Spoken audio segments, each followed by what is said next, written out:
What is going on, guys? It is Wrestlelamia here, back with some more news. Join us now as we look at the wildest news stories and rumors you need to know, including: have WWE made a big mistake with Roman Reigns? Is Bryan Danielson considering a WWE return? WrestleMania 41 main events locked in? Braun Strowman tells sad news, WWE make changes again, and much more. Be sure to subscribe and hit that notification bell for daily wrestling videos, and follow us on Facebook for exclusive lists. Also check out our new videos on Wrestlelamia XL. Now let's hit the intro and get straight into our first story.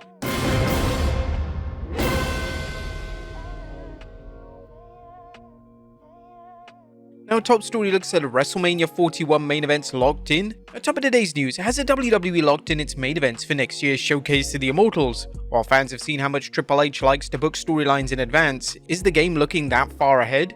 Fans have already heard rumors of Cody Rhodes vs The Rock headlining WrestleMania 41 and Roman Reigns vs Solo Sikoa. Now Dave Meltzer's weighing in on things, as he recently told on the Wrestling Observer Radio that the two top matches of WrestleMania 41 are probably Roman Reigns and Solo Sikoa and The Rock and Cody Rhodes. That's been known since WrestleMania 40, since the day after WrestleMania. They're booking way ahead as far as the key stuff. As always, a card is subject to change, but based on what fans have seen, the WWE knows which two matches it wants to main event nights 1 and 2 of Mania. Injuries and any other unexpected situations notwithstanding, the WWE has two ginormous main events lined up for the fans. Next up is Bryan Danielson considering a WWE return. Bryan Danielson's AEW contract has expired, which means he can wrestle anywhere he wants, which could mean he could return to WWE at any time. However, Danielson recently revealed that he'd only return under certain circumstances. During an appearance on Gorilla Position YouTube show, Bryan explained, "I would never say never, but it would have to be in a situation where I felt going back would benefit the industry. For example, if in 10 years something drastically changed with their creative process and AEW had completely taken over, making it a one-sided business, then I might consider it. But I love where I am now. I'm also not under contract, so realistically, I just want to be free. As for the Hall of Fame ring or other accolades, I have no interest in those. None whatsoever." Danielson also explained why he left the WWE for AEW, not because he disliked the WWE, but because he wanted to participate in something he felt would help the industry overall. There are a lot of people, and I think I'm one of those people, who prefer the style in AEW that's more wrestling focused as opposed to the drama focused style. I like that there's an alternative. One of the things I really wanted was to participate in something that improves the wrestling industry for everyone involved.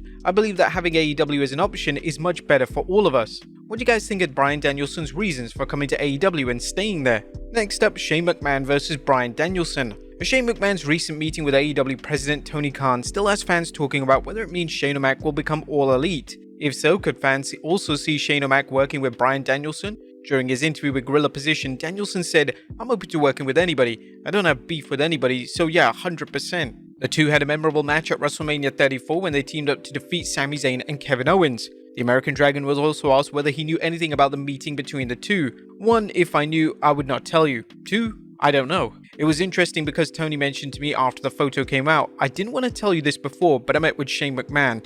I didn't say this, but I was like, yeah, I know, the picture is everywhere. Although to be fair, I'm not aware of a lot of things because I don't go on Twitter or social media and all that kind of stuff." Would you guys like to see McMahon and Danielson work a program in AEW, or should Bryan focus his limited schedule on other wrestlers? Next up, did WWE make a huge mistake with Roman Reigns? Roman Reigns' return at SummerSlam rocked the wrestling world as fans enthusiastically welcomed him back after disappearing after WrestleMania 40. However, one wrestler isn't sure SummerSlam was the right place or time for the original Tribal Chief's return. Booker T discussed the situation on his Hall of Fame podcast. "I loved it, but I thought it was a little premature, man. I thought Roman Reigns could have used a couple more weeks off. I didn't expect it. It was totally unexpected for me. I did not see it coming. It was a pleasant surprise though, seeing Roman back in the fold." Now, the biggest question right now is how the WWE can stretch things out if it plans to save Solo Sikoa vs Roman Reigns for WrestleMania 41. As we discussed, there are various ways to do, ranging from Reigns and Sikoa fighting each other through proxies, to Solo and the Bloodline 2.0 injuring Roman and knocking him out of action. As fans saw with how things played out with Jimmy Uso vs Jey Uso, where the WWE waited from 2023 SummerSlam until WrestleMania 40 for booking their first match, it can be tricky dragging matches out. What do you guys think? Do you agree with Booker T thinking that the return was premature? Let us know in the comments down below. Next up, big changes coming to NXT on CW. NXT will debut on CW on 1st October, and the WWE reportedly has some big changes planned for the first 2 episodes of the Black and Gold brand when it moves to its new home. As you might expect, the WWE is making sure the premiere episode is a must-see one, and it's already announced that CM Punk will appear on the first episode, while Randy Orton will appear on the second. But that's just the beginning though, as Wrestling News reports that the 1st October NXT will be held at Chicago's Allstate Arena, while the 8th October episode will take place at St. Louis Enterprise Center. Does this mean that NXT will begin touring once it starts airing on CW? Well, not according to Meltzer, who recently commented that these 2 shows take place on the road. It does not mean it will become a major arena show every week. Meltzer said that the WWE still plans to run NXT in Orlando at the Performance Center, but will run at arenas when they deem it makes sense to do so. Now in the WWE, cents refers to dollars and cents. The company will likely jump on running NXT shows in arena if it believes that there's enough demand to justify the cost of touring, including travel and renting arenas. A regular touring schedule could help NXT's young talent by making them more aware of the rigors of the road. These 2 shows could be a test run for the WWE to run more NXT episodes from the arenas. As long as the WWE doesn't hurt the demand for its major TV shows, don't be surprised to see more NXT episodes from outside the Performance Center. Next up, WWE makes changes again.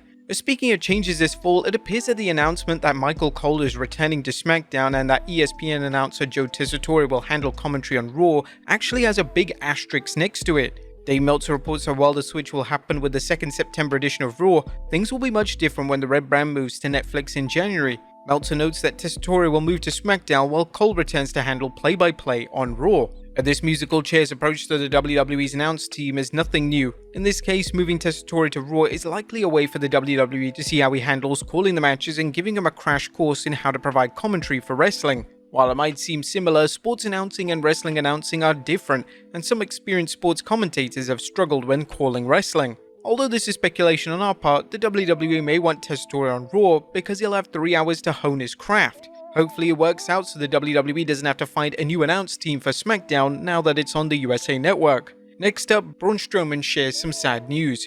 Braun Strowman's former Wyatt family faction friend Eric Rowan is back in the WWE, but sadly the monster among monsters hasn't had much time to reconnect. Strowman discussed this during an appearance on Busted Open Radio, saying, "Unfortunate 2 of us are gone. That's one of the weird things like seeing Rowan back, and we really haven't talked too much just because everything's going on. We're busy and stuff, but it's just not the same. It's not the same in the locker room." Braun also discussed whether he'd like to work with or against the Wyatt Six. As scary as it is, as much as I'm trying to stay away from it, it's cool to see them because I have a lot of fond memories in those dark times in my life. I think on and remember because there was some positives. This lost kid that came into the business that necessarily didn't want him here, and 3 brothers reaching their hand out and pulling me all the way. Now it's a shame that the relationship between Eric Rowan and Braun Strowman is now a lot different due to the passing of both Bray Wyatt and Brody Lee, but would you guys like to see Strowman involved in the Wyatt Six somehow in a storyline? Maybe even possibly joining the faction down the road? Let us know in the comments down below. And finally, the Lucha Brothers ready for WWE. Last but not least, the rumors concerning what's next for the Lucha Brothers after their AEW deal expires continues to build. While nothing has been confirmed, Rey Fenix and Penta El Zero, aka the Lucha Brothers, could leave AEW. Wrestle Purist recently reported, according to multiple AEW sources, the Lucha Brothers are expected to leave AEW when their contract expires this year. Some sources speculated they were heading to WWE, some claimed it was a formality. They were originally planned for an AEW World Trios title match at Wembley, but plans have now changed. And now Figure 4 Online's Bryan Alvarez is reporting it's believed that the Lucha Brothers are WWE bound. According to Alvarez, the belief in AEW is that Phoenix and El Zero will put pen to paper as soon as their AEW deal expires. Now there are plenty of fantastic matchups available should the Lucha Brothers head to the WWE. Would you guys like to see them sign? Let us know in the comments down below, and I'll see you next time with some more wrestling content.